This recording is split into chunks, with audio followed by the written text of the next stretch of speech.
नमस्कार दोस्तों, आज हम बात करेंगे न्यूरो लिंग्विस्टिक प्रोग्रामिंग के बारे में। ये 3 वर्ड्स के कॉम्बिनेशन से बना है, न्यूरो, लिंग्विस्टिक और प्रोग्रामिंग। न्यूरो क्या होता है? न्यूरो का मतलब है हमारे जो माइंड है, जो जितने भी हमारे न्यूरल पाथवेज हैं, हमारा इंटेलिजेंस है, हमारी 5 सेंसेस हैं और हमारी 6 सेंसेस जो कि हमारा मिड ब्रेन है, माइंड ही होता है।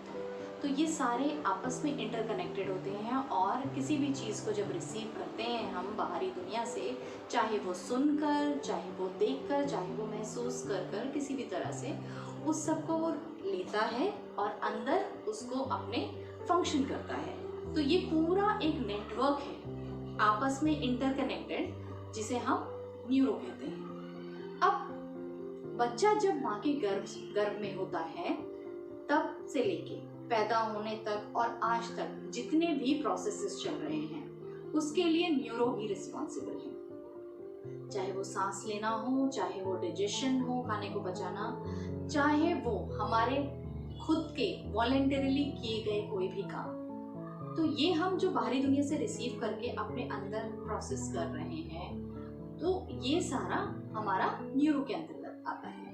अब ये अंदर हम लेते तो हैं बाहरी दुनिया से, सुनकर, महसूस कर कर, देख कर, पर ये चीजें एक भाषा के रूप में हमारे अंदर आती हैं। तो भाषा एक मीडियम है जिसके थ्रू, भाषा के थ्रू हम ये अपने अंदर इन सबको परसीव करते हैं या लेते हैं। तो जैसे हम देख सकते हैं कि कुछ लोग होते हैं जो बोल या सुन नहीं सकते, तो उनका लैंग्वेज अलग है, और कुछ लोग हैं जो बोल सुन सकते हैं, उनका लैंग्वेज अलग है।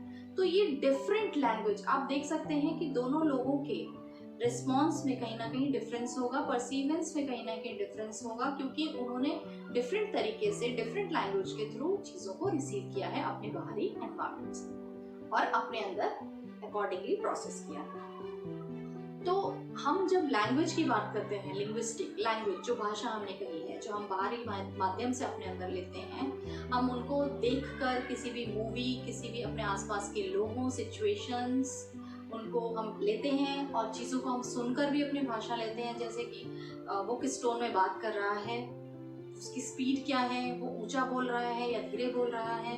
तो ये सारा आता है हमारा भाषा के अंतर्गत। और साथ ही साथ कुछ ऐसी चीज़ें भी होती हैं जो कि हमारे जेस्चर्स हैं, जैसे कि हमारी बॉडी लैंग्वेज है, जो हम बोल कर नहीं व्यक्त करते हैं। तो ये भी हमारा लैंग्वेज लिंग्विस्टिक का पार्ट होता है। और उसके बाद प्रोग्रामिंग की बात करते हैं, तो प्रोग्रामिंग का मतलब होता है सीक्वेंस ऑफ इवेंट्स।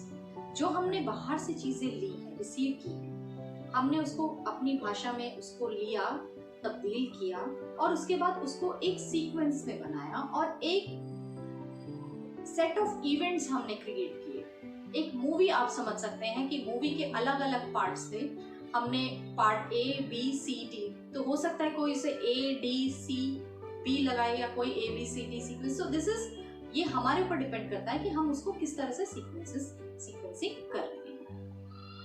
तो हमारे अंदर जितनी भी चीजें वॉलंटरीली, इनवॉलंटरीली हो रही हैं, वो सिर्फ और सिर्फ न्यूरो लिंग्विस्टिक प्रोग्रामिंग है। बस फर्क इतना है कि वो चीजें जो हो रही हैं, वो आज तक जो हमने बाहर से सुना, देखा, महसूस किया, मेमोरी में रखा और अकॉर्डिंगली हमने उसको रिस्पॉन्ड और इंटरप्रेट किया, वो उस पर डिपेंड करता है। तो हमारा यहाँ पे परसीवेंस दूसरों के हिसाब से बना हुआ है, हमारा परसेप्शन दूसरों के हिसाब से बना हुआ है। लेकिन न्यूरो लिंग्विस्टिक प्रोग्रामिंग को लैंग्वेज के थ्रू हम अपने न्यूरॉन्स की लैंग्वेज, मतलब इतना चेंजेस कर दें कि हम जो चाहते हैं अपनी लाइफ में, उस तरह से हम एक्ट कर पाए, हम उस तरह से अपने लाइफ में चेंजेस ला पाए, अपने बिहेवियर में चेंजेस ला पाए, अपने थॉट प्रोसेस पर काम कर सके, चेंजेस ला पाए। तो ये हम अपने अकॉर्डिंग जो करते हैं, उसको न्यूरो लिंग्विस्टिक प्रोग्रामिंग कहते हैं। नेक्स्ट वीडियो में हम बात करेंगे और भी कई ऐसी छोटी छोटी इंपॉर्टेंट इंफॉर्मेशन की। फिर मिलते हैं, तब तक के लिए नमस्कार।